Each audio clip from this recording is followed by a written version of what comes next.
ces boissons trop sucrées, donc on dit boissons trop sucrées ou énergisantes, il y a plus de risques que de bénéfices.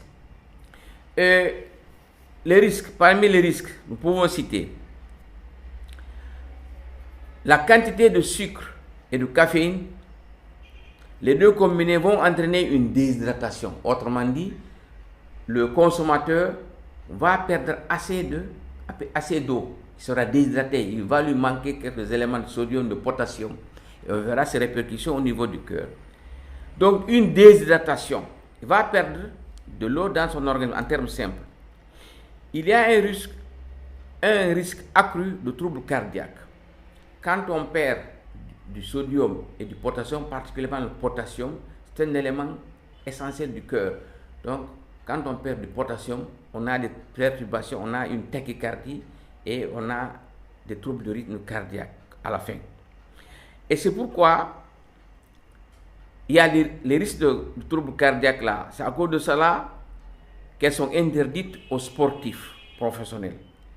Ici, les gens consomment ces boissons énergisantes pour dire qu'il faut la force. Oui, quand les gens consomment ces boissons, ils ont un gros ventre. Mais c'est trompeur. C'est un dépôt de liquide, de mauvais cholestérol. Ces boissons-là entraînent un dépôt de graisse au niveau de l'organisme, au niveau du ventre, avec un mauvais cholestérol. C'est ce mauvais cholestérol-là qui va entraîner des problèmes au niveau du cœur et au niveau des reins. Mais comme les gens ont un gros ventre, ils consomment beaucoup de sucre, ils pensent qu'ils sont à l'aise, c'est des gros taux, alors là, c'est l'apparence. Et les femmes aussi, les gens aiment beaucoup les femmes qui ont un certain physique, je ne veux pas dire les femmes, on va dire les femmes fortes, on ne veut pas dire grosses. Donc les gens aiment les femmes fortes, les hommes aiment avoir le gros ventre pour être gros taux, pour être pris pour un type riche, je ne sais pas quoi, un gros taux. Oui. Donc c'est une apparence qui trompe les gens. Alors qu'au point de vue santé, ils ont une santé précaire. Parce que, pourquoi les grands sportifs du monde entier ne consomment pas les boissons énergisantes? C'est parce que c'est à cause de ces effets néfastes.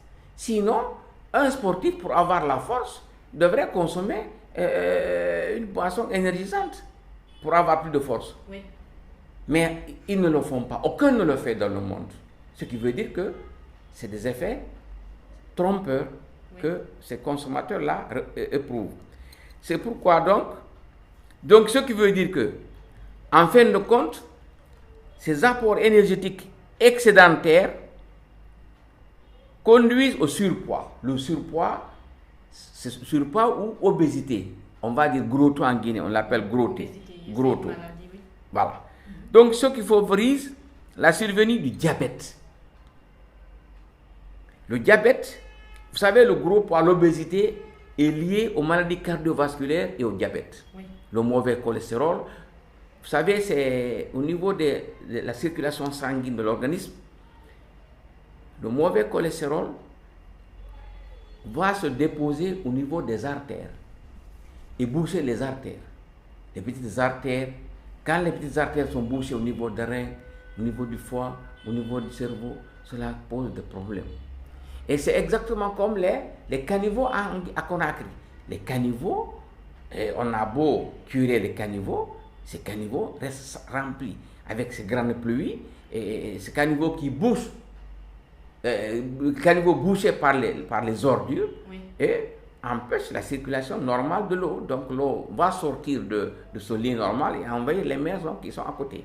Donc c'est le même mécanisme, le mauvais cholestérol qui bouche les petites artères, petits vaisseaux au niveau des reins, au niveau du foie et des organes, ce qui va provoquer des problèmes de santé au niveau des reins, des insuffisances rénales, et un diabète et un mauvais fonctionnement du foie, parce que nous savons que le foie est un organe noble de l'organisme parmi les autres. C'est une usine de transformation, c'est une usine de stockage, c'est lui qui stocke le sucre, c'est une usine de désintoxication, d'épuration. Et donc, quand on consomme beaucoup de sucre, cela va fatiguer le foie.